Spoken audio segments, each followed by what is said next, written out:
latviešu valodu.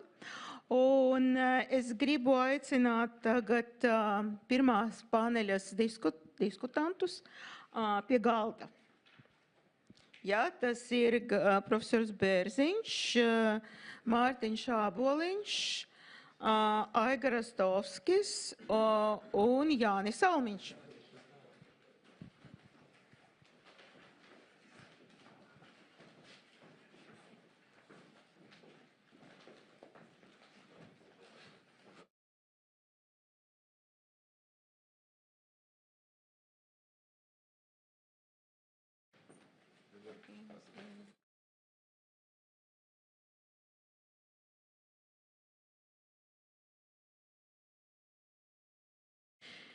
Jā, kolēģi, principā jautājums mūsu apaļa galda diskusijai bija noformulēts, un proti vai un kādā veidā produktivitātes pieaugums nodrošinās straujāku izaugsmi un labklājības celšanu. Man liekas, ka tas ir ļoti svarīgi paskaidrot ne tikai klātesošiem, bet arī mūsu klausītājiem, kas pieslēdzās un tiešraidē, lai saprastu, kur ir tā saite starp produktivitāti un labklājību un kas ir jādara, lai nodrošinātu to. Un tad pirmais es došu vārdu Gundaram.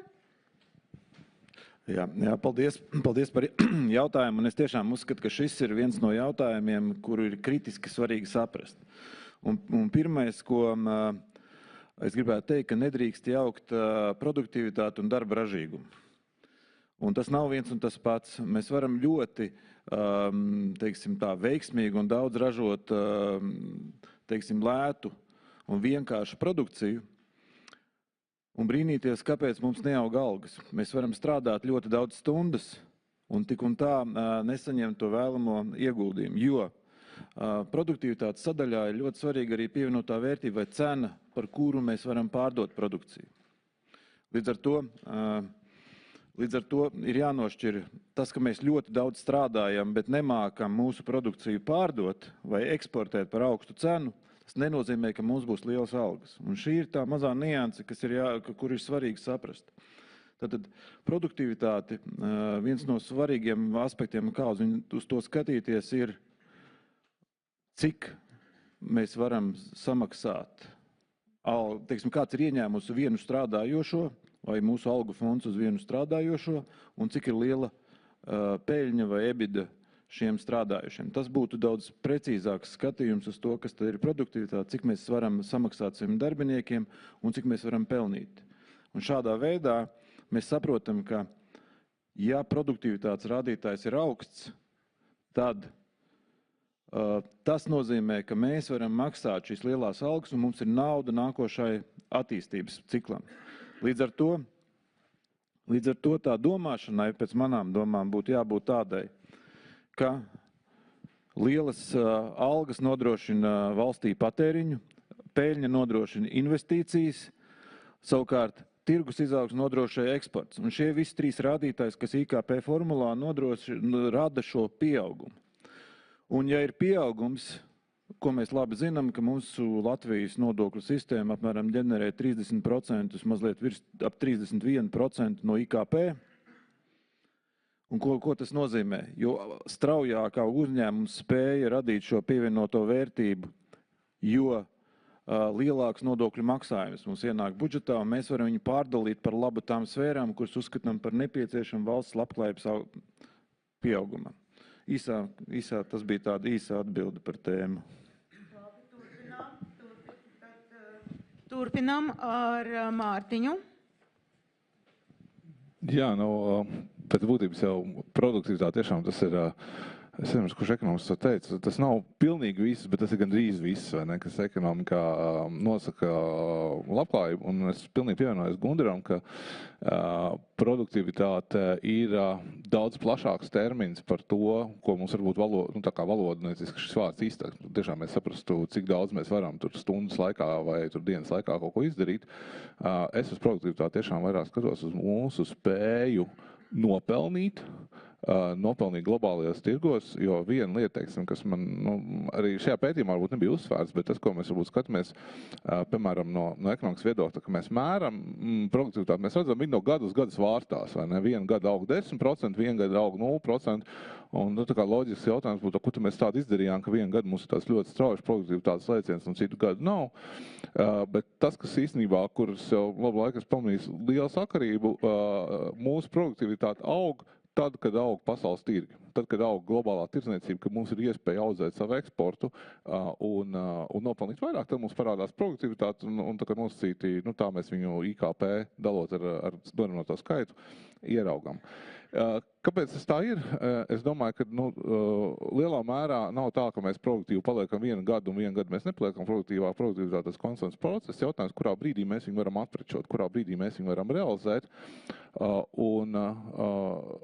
Jo produktivitāte, mēs atkal skatāmies, cik mēs spējam nopelnīt un cik mums ir cilvēki. Viena lieta ir, ka mēs pelnām vairāk, tad nozīmē, mēs te paši cilvēku skaits, vai mēs nedaudz pieliekam kādu darbinieku, bet mēs nopelnām daudz vairāk, tas parādās kā produktivitāte. Bet ja ir situācijas, ka mūsu ekonomika neaug, kā tas ir šobrīd, tad pēc būtības, lai mēs kļūtu produktīvāk, mums būtu kāds jāatlaiž. Tas, saprotams, process mēs īstenībā nepārāk labi gribam, tāpēc produktivitāte jau notiek tāda visu laiku fonā, bet tie brīži, kad mēs spējam viņu realizēt un nopelnīt, tad, kad ir, teiksim, arī globālai tirgi, ļauj mums to darīt. Bet, ja mēs nebūs tā produktivitāte, ja mums nebūs notikušas šīs investīcijas, tad arī tajos brīžos, kad mums ir iespēja pelnīt, tas nenotiks. Otra lieta, kas man arī liekas tā ļoti saudabīga, ka mēs, teiksim, mēram produktivitāti un ko mēs saprotam dzīvē, produktivitāte ir digitalizācijas jautājumi.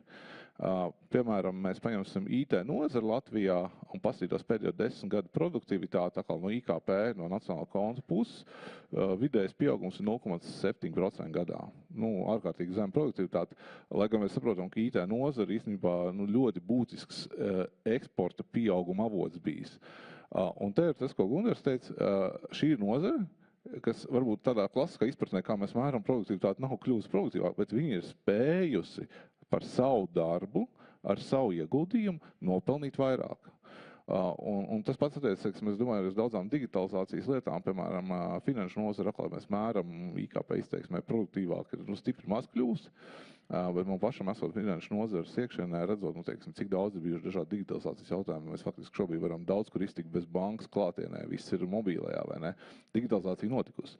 Bet atkal, tās produktivitāte un tā spēja jau pelnīt ir parādījusies. Alga, bet nevienmēr mēs viņu redzam tā kā tajos produktivitātes rādītājos, bet tas nenozīmē, ka tās lietas nav jādara. Viņas ir jādara.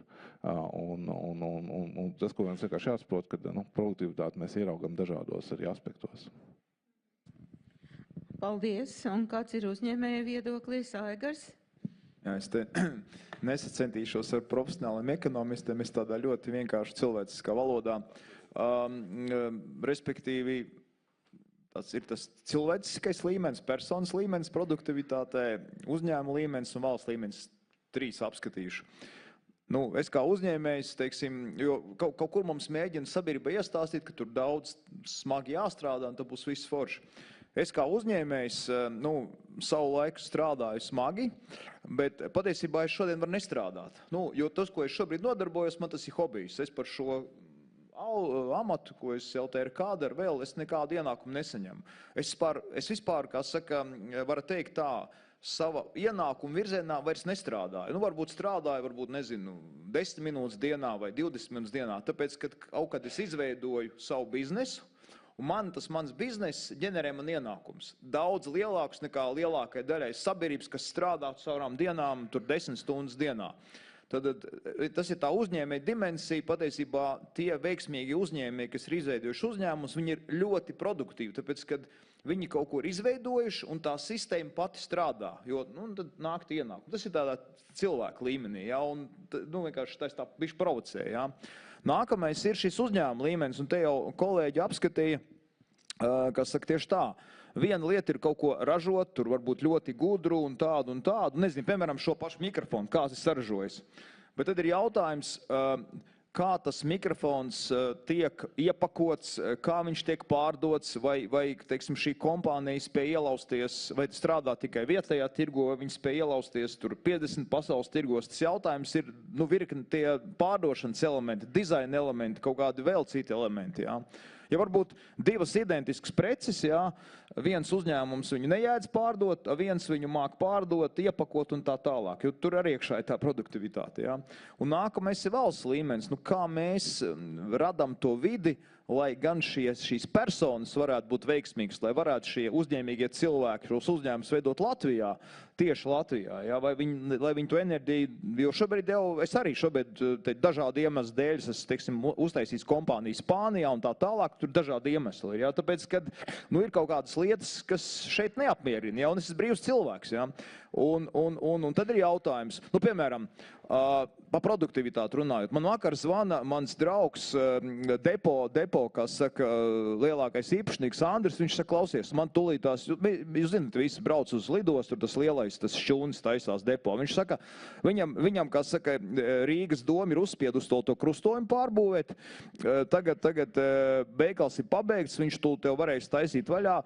Mārups saka, nē, kamēr nebūs krustojums, mēs tur nevaram jums tur dot tās kaut kādas pieņemtu objektu, tur, kā saka, lietošanā. Viņš saka, ja tas tā beigsies, es pazaudēšu 7 mēnešus, jā. Vienkārši, Latvija kā menedžments, kā valsts menedžments, Latvijas kapitāla uzņēmumam, kā saka, 7 mēnešus mēģina atņemt viņa potenciālos ienākums, darbinieku ienākums, nodokļu ieņēmums un tālāk. Un šis ir valsts produktivitātes jautājums, cik mēs kā valsts spējam radīt tos apstākļus, lai gan tie cilvēki produktīvi, gan tie uzņēmumi produktīvi. Un tad beigās mēs brīnamies, ka mums tajās tabulās ir tur, kur mēs esam. Tā kaut kā. Paldies, un tagad mums Jānis Salmiņš pārstāv jau valsts pārvaldi. Jā, ko tu teiksi labu? Nē, 4. noteikti ir ļoti viegli stāstīt par to, kas ir produktivitāte, ņemot vērā iepriekšējo jau kolēģi teikto. Bet, patiesībā kopsavilkot un arī, paša domas, produktivitāte ir viss, ja, gan tas, ko Aigars tikko minēja, sākot no birokrātiskiem šķēršļiem un tas, ar ko sākās faktiski šī konference par izglītību un cilvēku kapitālu. Un tad tā mana doma arī, faktiski tā vienkāršot, mēģinot runāt par šo produktivitāti, kas beigās ir viss, bet citiem vārdiem es to sauktu par efektīvu resursu izlietošanu. Un ar resursiem saprotot visu, arī tā skaitā cilvēku kapitālu, jo man pašam vienmēr ir tāds labs piemērs par vieglo rūpniecību, šūšanu. Un, ja mēs skatāmies globālo vispār pasauli, ir Ķīna, kas tiešām pa $10 var piešūt vienu konteineru ar džinsiem, un ir Milānas modes nams, ja, kur varbūt ir 1000 reiz mazāk cilvēku, bet 10 000 reiz lielāki ienākumi.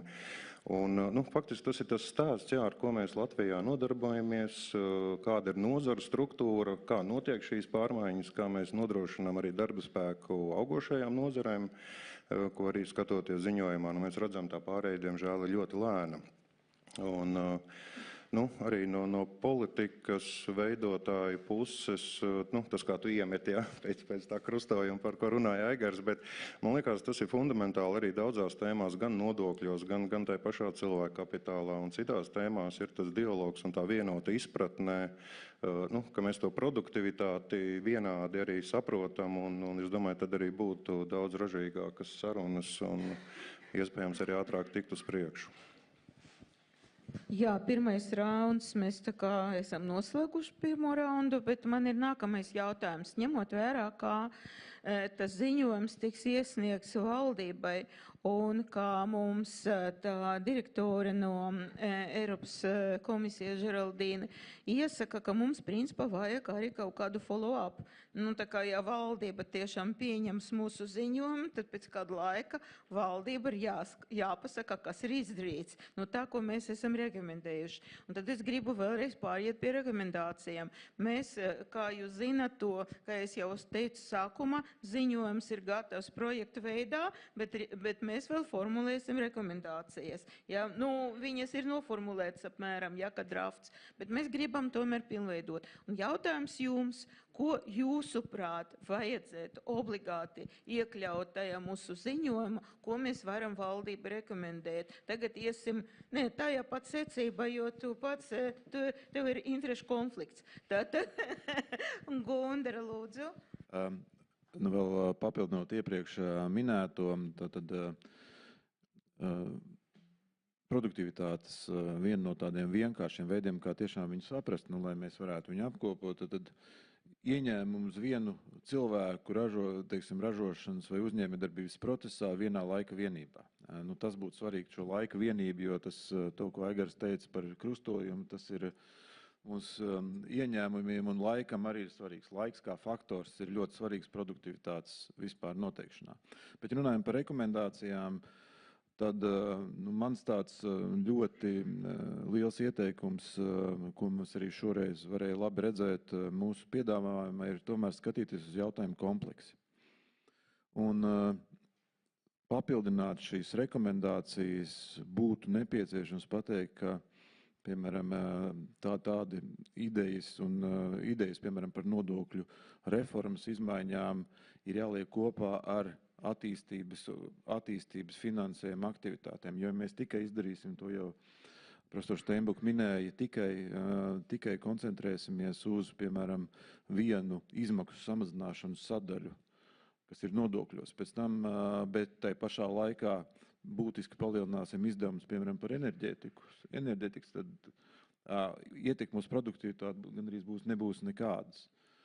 Ja mēs vienlaicīgi nemēģināsim attīstīt investīciju pieejamību tiem pašiem uzņēmumiem, tad nodokļu jautājumi neatrisinās. Ko es ar to gribu teikt? Šis ir daudz sarežģītāks jautājums, nekā mums pirmajā brīdī liekas. Un Latvijā risinājums augstas pievienotās vērtības un produktivitātes celšanai ir komplekss pieeja šim jautājumam. Pateikt, šis kompleksums šajā konkrētajā situācijā ir, es teiktu, pats kritiskākais. Neņemt ārā no maisa tur vienu jautājumu un teikt, tas ir mūsu sudraba bulta Latvijas ekonomikai. Bet tiešām skatīties uz to jautājumu, kā mēs ar 3, 4, 5 soļiem nodrošināsim izaugsmi un labklājību iedzīvotājiem. Ja mums šāda pieeja nebūs, tad katru reizi mēģināt kaut ko vienu darīt, mēs nekur nenonāksim. Paldies. Jā, paldies. Tad Mārtiņ. Jā, es varbūt, es tā kā nedaudz pretēji Gundaram domāju, man liekas, tas jo augstāk to līmeni mēs makroekonomisko domājam, jo mazāk skaidrs ir, ko mēs vispār ar to domājam, un vēl mazāk skaidrs, kas ar to visu jādara ir. Es domāju, man pirmais vispār jautājums ir šiem pašiem jāsaprot, vai mēs gribam produktīvi būt kā sabiedrība. Jo, skaidrs, ka kā visi mēs gribam dzīvot labāk, pelnīt vairāk, vai ne, bet tad mēs nonākam līdz konkrētām lietām te pašā valsts pusē. Ko tad darīt ar skolām, kurās jau gandrīz nav skolēni, vai ne, vai tur pastu nodaļas, kuras vajag vai nevajag. Tas ir tāds izšķiršanās jautājums, ko mēs īsti gribam. Un, labi, šie ir tādi varbūt tādi baigi jūtīgie piemēri, bet, piemēram, mēs pastamies, teiksim, kā valsts varētu izmantot mākslīgo intelektu, vai ne, mūsu ideja šobrīd nav pilnīgi nekādu, vai mēs valstī varētu, teiksim, beidzot uztaisīt centralizētu, teiksim, atbalstu funkcijas, vai ne, kas būtu stipri efektīvāks pasākums nekā katrai iestādē rīkot savu atbalstu funkciju, kas citur pasaulē jau ilgstoši notiek. Mēs vēl par to domājam, kad mēs varētu pilotēt pēc kādiem 5 gadiem. Tā kā tas, man liekas, tā ir viena jautājuma, jāspēr, vai mēs paši gribam būt produktīvi. Tad, protams, eksports tādā globālajā tirgu konkurē, tur pa lielu mērā tik, cik mēs varam atbalstīt, jāpalīdz, bet pa lielu mērā jāļauj strādāt. Un savukārt, tas, kas ir iekšējā tirgu, es teiktu, pats galvenais produktivitātes virzītājs ir pats tirgus.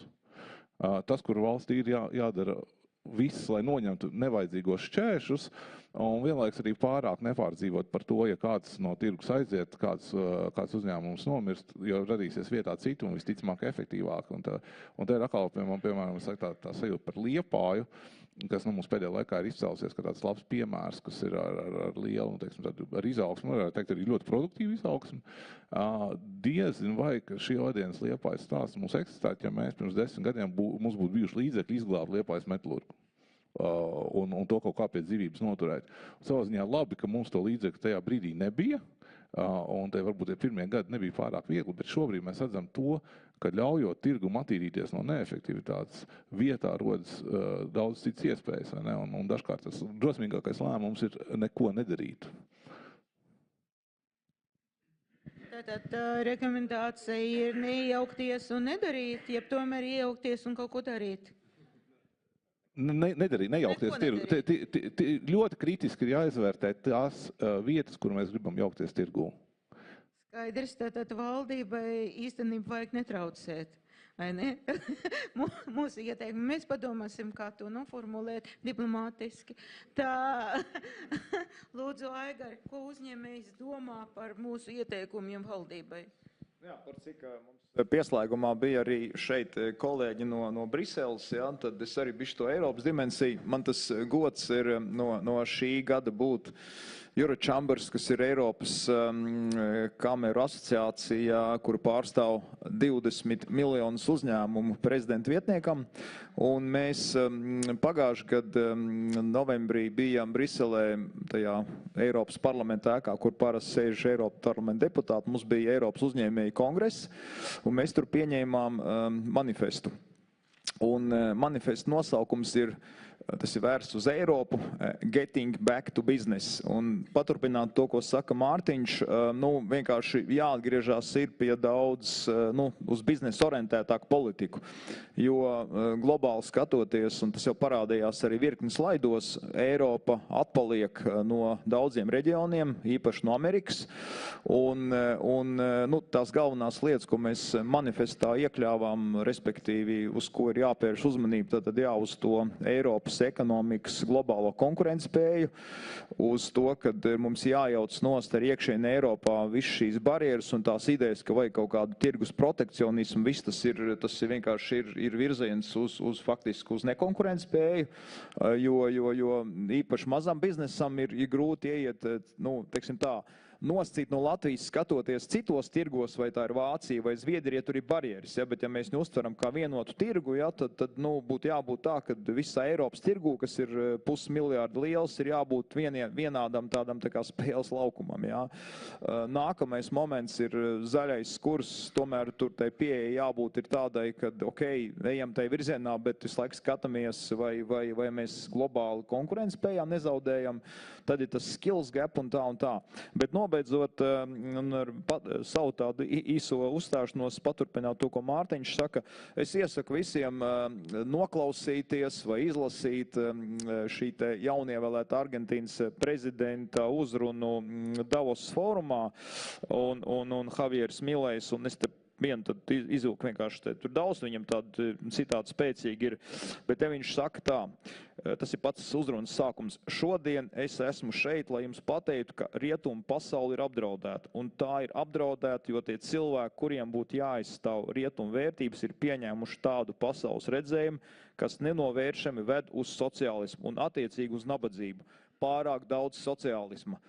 Mums tieši tā vajag vairāk dot brīvu gaisa cilvēkiem, uzņēmīgiem cilvēkiem rīkoties, veidot kompānijas, un tas risinājums ir konkurence. Ja? Jo es arī tur dažādās dimensijās patiesībā viens no mūsu produktivitātes samiem līmeņiem ir mūsu sabiedrības un iedzīvotāju nekonkurentspēja. Mums ir, teiksim, tas pats publiskais sektors ir pārāk liels, mēs daudz nosītos Liepājas metalurgus uzturam, tāpēc gribam viņus mākslīgi turēt pie elpas, un tas vienkārši mūs visus bremzē, ja, tāpēc, kad ir daudz citi cilvēki, kas var ja tie konkurences apstākļi būtu līdzīgāk, tad tie jaudīgākie cilvēki, kas saka, to vietu aizpildīt, un tie, kas strādā tajos, teiksim tā, nekonkurentspējīgos uzņēmumos aiziet strādāt konkurentspējīgākos un saņem daudz lielākus algas un tā tālāk un tā joprojām. Paldies, Jāni. Atkal paliek pēdējais. Bet starp citu priekš Argentīnas prezidenta ļoti adekvāta tēze bija, ņemot vērā viņa uzstāšanos. Divas lietas. Viens, ar ko Inna sāka par ziņojumu, par rekomendācijām, un noteikti tā ir vienmēr dilema, ka no zinātniekiem sagaida likumu grozījumu, panta redakciju un MK noteikumu, pat labākā gadījumā jau jaunu uzrakstītu gatavu tekstu, tādā veidā saprotot šo ziņojumu jēgu un praktisko pienesumu, ja skatās no pārvaldes puses.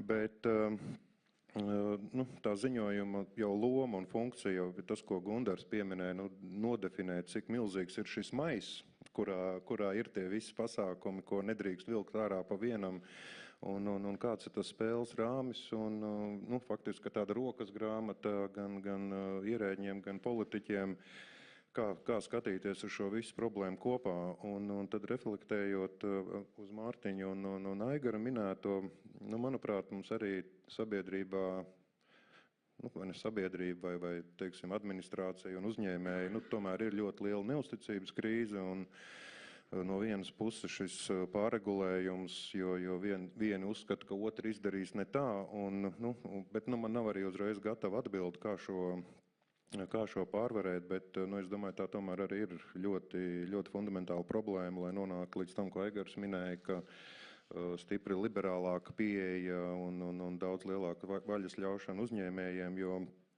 mums viņi ir ļoti dažādi. Ja mums ir līderi, mums ir produktīvi uzņēmumi, bet ir arī tādi, kur mēs, protams, skatāmies un redzam arī dažādu veidu problēmas. Un atgriežoties pie tās pašas izglītības, ja, piemēram, arī tajās pašās apmācībās, ir ļoti, ļoti, ļoti specifiski gadījumi, ko ļoti negribētos, ka sistēmā tāda ir. Jā, tas tā ātrumā par rekomendācijām. Jā, kolēģi, liels paldies. Es principā piekritu Aigara un Mārtiņa tēzi, ka valstī ir jābūt ļoti piesardzīgai un īpaši neiejaukties vai netraucēt uzņēmumi attīstīties. Mums birokrātija ir joprojām liela un tas piemērs, Aigara piemērs uzskatāmi, tas ir viens no piemēriem, jo faktiski ir ļoti daudz tādu birokrātisko šķēršļu, kuru varētu nebūt. Tāpat laikā es domāju, ka valdībai noteikti jāuzņemās atbildība par izglītības sistēmu, jo kas tad vēl, ja ne budžets vai ne no kurienes, ja tas ir obligāti cilvēku kapitāla attīstība un, protams, investīcijas, jo ņemot vērā tādu trauslo tomēr ģeopolitisko situāciju un investoru kopēju piesardzību, tad mums galvenais investīciju avots ir valsts budžets un starptautiskie un proti Eiropas Savienības fondi, kurus mēs, diemžēl, nevaram apgūt, pilnā mērā. Un tas ir kāpēc? Es domāju, arī tāpēc, ka mēs esam pārāk piesardzīgi un visu laiku baidamies no kaut kā, bet rezultātā mēs nevaram apgūt to, kas mums dod. Jā, labi, arī citās valstīs ir šāda problēma, bet tas tomēr nemierina, ka citiem arī iet nepārāk labi. Jā, tā kā tomēr, un vēl viena lieta, ko es varbūt gribu pieminēt, tomēr pēc Covid krīzes iestājās tāda mentalitāte arī valdība un visiem mūsu iedzīvotājiem gaida tos atbalstu no budžeta, vai tas ir saistīts ar pandēmiju, vai tas ir saistīts ar enerģētikas cenām, bet izmainījās kaut kāda tāda mentalitāte, un tas ir ļoti bīstami, jo normālos brīžos, kas es tomēr ceru, ka mēs pāriesim pie normālas dzīves vai ne bez tādiem satricinājumiem, valstī nevajadzētu pārāk daudz atbalstīt tād, kad nevajag. Ja, bet tas ir tā, bet valsts loma noteikti ir liela, un to, ka mēs savā ziņojumā, es nedomāju, ka tas ir vienkārši rokas grāmata, tas ir arī kaut kādi tomēr ieteikumi. Ļoti gribētos, lai valdība tos ieteikumus ņemtu vērā. Jā, tu man uzvedi apakaļ uz domas, jo man bija par ierēģiem uzņēmējiem, es pateicu, politiķus nepieminēju. Bet kas ir arī kā problēma jautājums, ir tas, ka produktivitātē ļoti daudzas lietas rezultātu dos ilgtermiņā. Tas ir jāatzīst. Pilnīgi skaidrs ir par izglītības sistēmu. Uzņēmēji neļaus samelot. Tas ir gadiem jau runāts par to, ka gala rezultāts ir absolūti neapmierinošs un nedara, lai uzņēmumi būtu produktīvi. Un, tās pārmaiņas ir jādara. Ja? Tur, protams, var diskutēt formu saturs un pārējais, bet tas ir ne tikai runājot par konkrēto situāciju, tas jau ir patiesībā gadu desmitiem, ka tie lēmumi, viņi, protams, ir sāpīgi, bet viņi tiek atlikti, jo neviens arī tos rezultātus īsti nesagaida, jo viņi tiešām ir pēc 10 gadiem, vai, piemēram, tas pats ieguldījums zinātnē, vai ne? Tas skaidrs, ka tas ir jādara, bet nu, tie nav, kā mēdz teikt, zemie ķirsīši, ko var ātri nolasīt, un tajā produktivitātes lielajā, plašajā tēmā un maisā, kā to Gundars nosauc, nu, tādi jautājumi, kas atdev iedos ilgtermiņā ļoti daudz, bet tā lielākā problēma ir, ja mēs viņu vēlāk atliekam, jo tad arī tie nākamie 10 gadi pienāks vēl vēlāk nekā tad, ja to darītu tūlīt. Tā kā, nu, tas ir arī vēl tāda, nu, politiski kā būtu jāskatās uz to, ka tomēr, nu, plašāk par 4 gadu cikliem, kā tas, diemžēl, ir mums. Mēs varam tradīciju pamainīt no šīs puses. Dažas lietas, mēs te visu kaut kam pieskārāmies, un tad neliela uzņēmuma grupa arī, kas ir neapmierināta ar to, kā valsts attīstās. Mēs esam izveidojuši domnīcu, pilnīgi privātu domnīcu. Pagājušajā nedēļā mēs parakstījām visus vērtību dokumentus, un mums tas vadošais pētnieks, ko mēs esam uzaicinājuši, un viņš ir piekritis, ir Dauna Sauvers, un mums 12. aprīlī būs pirmais pasākums, tāds nedaudz varbūt slēgta tipa vai daļai slēgta tipa, uz kādiem 100-120 cilvēkiem. Un tas pirmais pētījums, ja tāda pētījuma sākums būs tieši pētījums, un pēc tam arī sekojušā diskusija par Latvijas nākotnes sociāli-ekonomiskiem modeļiem, jo tas, kas sabiedrībā virmo, te citi saka, mēs taču visi gribam būt kā skandināvi, citi saka, nē, mums vajag liberālāk, citi saka, mums tā viena lieta, ka mēs īsti neesam vienojušies. Skaidrs, ka politika iet savu gaitu, bet tāds konsensus savā ziņā nav, un tā doma ir, ka ar savu šo pētījumu arī to diskusiju, pavirpināt un varbūt pie kaut kā nonākt dažiem argumentiem.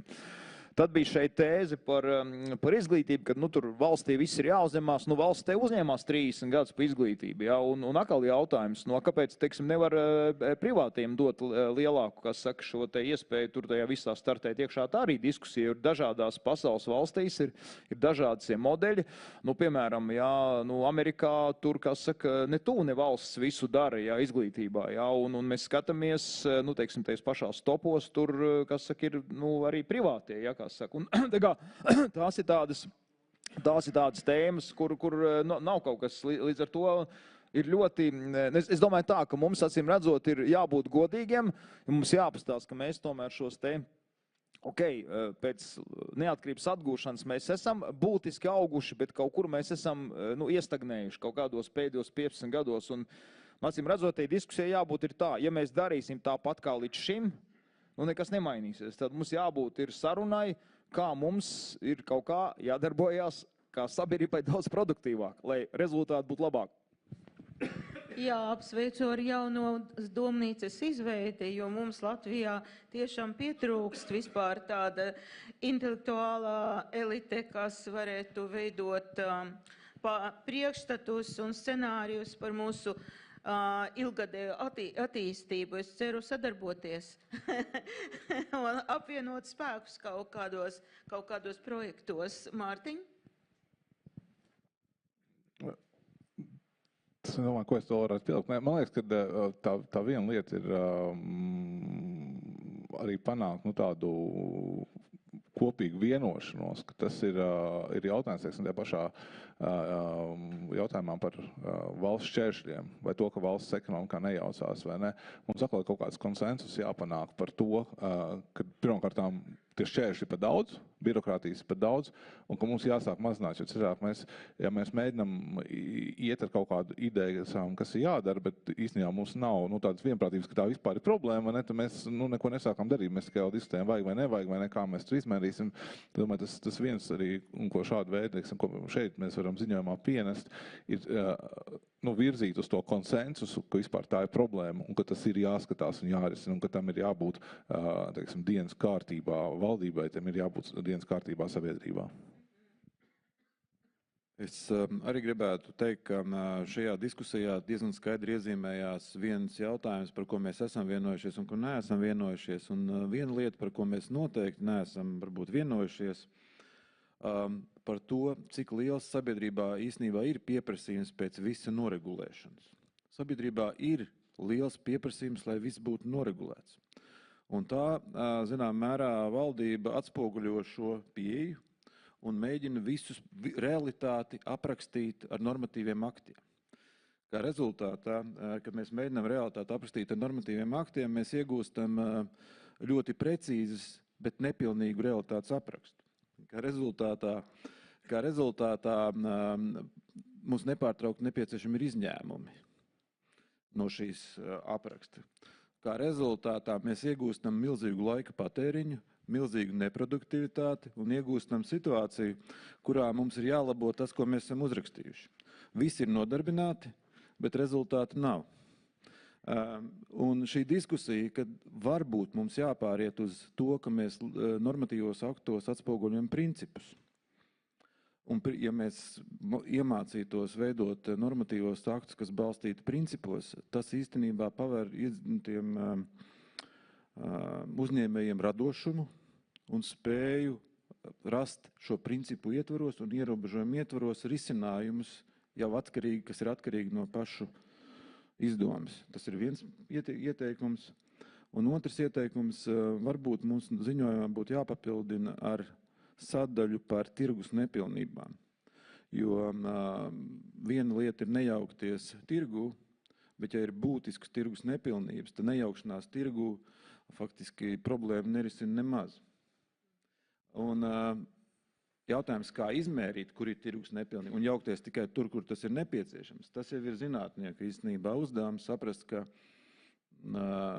ir vesela rinda lietas, kur nav, teiksim, kur ir oligopoli un pārāk liela tirgus koncentrācija, vai pārāk liels sabiedriskais sektors, vai valsts uzņēmumi pārāk liels, un saprast, kur ir šīs tirgus nepilnības, un kuras tomēr vajadzētu panākt to, lai tirgus pats spēj strādāt. It sevišķi situācijā, ka ir milzīgi valsts atbalsts citās valstīs. Paldies. Paldies visiem paneļa diskusijas dalībniekiem, un es gribu tagad aicināt jau nākamos. Es nevaru teikt, Gunder, ka mēs paspēsim visu tavas idejas iestrādāt šogad, bet mēs ņemsim vērā nākamā gada ziņojumā.